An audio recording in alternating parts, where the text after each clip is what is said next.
भक्ति की ज्योति जलाई आपने, प्रभु डूबती भव सिंधु में कश्ती तिराई आपने। मिट्टी उठा के हाथ में सोना बना दिया, एजाज की बिगड़ी हुई किस्मत बनाई आपने।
बलियों के बलि हो बजरंग बली, बलियों के बलि हो बजरंग बली, बलियों के बलि हो बजरंग बली, बलियों के बलि हो बजरंग बली। हर बिगड़े काम बनाते हैं, हर बिगड़े काम बनाते हैं, सब मंगलमय कर जाते हैं, सब मंगलमय कर जाते हैं। श्री राम भक्त बजरंग बली।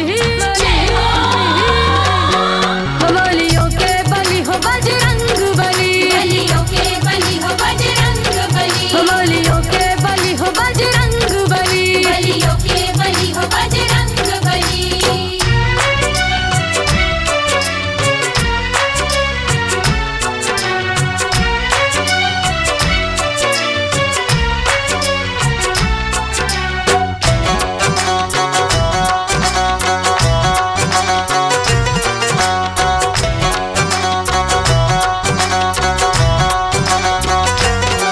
मन विचलित विचलित रहता है,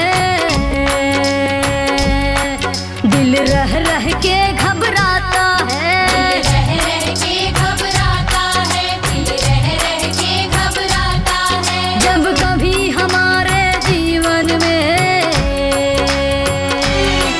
शनिदेव का चक्कर आता है, शनिदेव का चक्कर आता है, शनिदेव का चक्कर आता है। शनिदेव से मुक्त कराते हैं, शनिदेव से मुक्त कराते हैं, शनिदेव से मुक्त कराते हैं, शनिदेव से मुक्त कराते हैं। श्री राम भक्त बजरंग बली।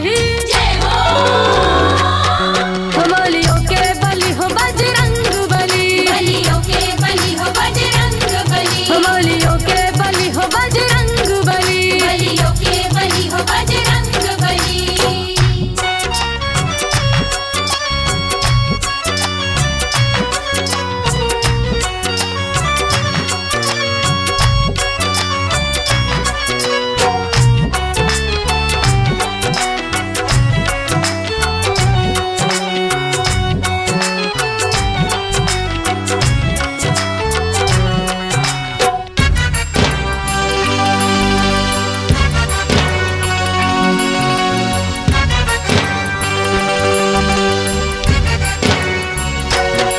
सूरज को मुख में छिपा लिया, माँ सीता जी का पता किया, माँ सीता जी का पता किया, माँ सीता जी का पता किया। दौड़ा गिर से ला संजीवन, रावण की लंका खाक किया, रावण की लंका खाक किया,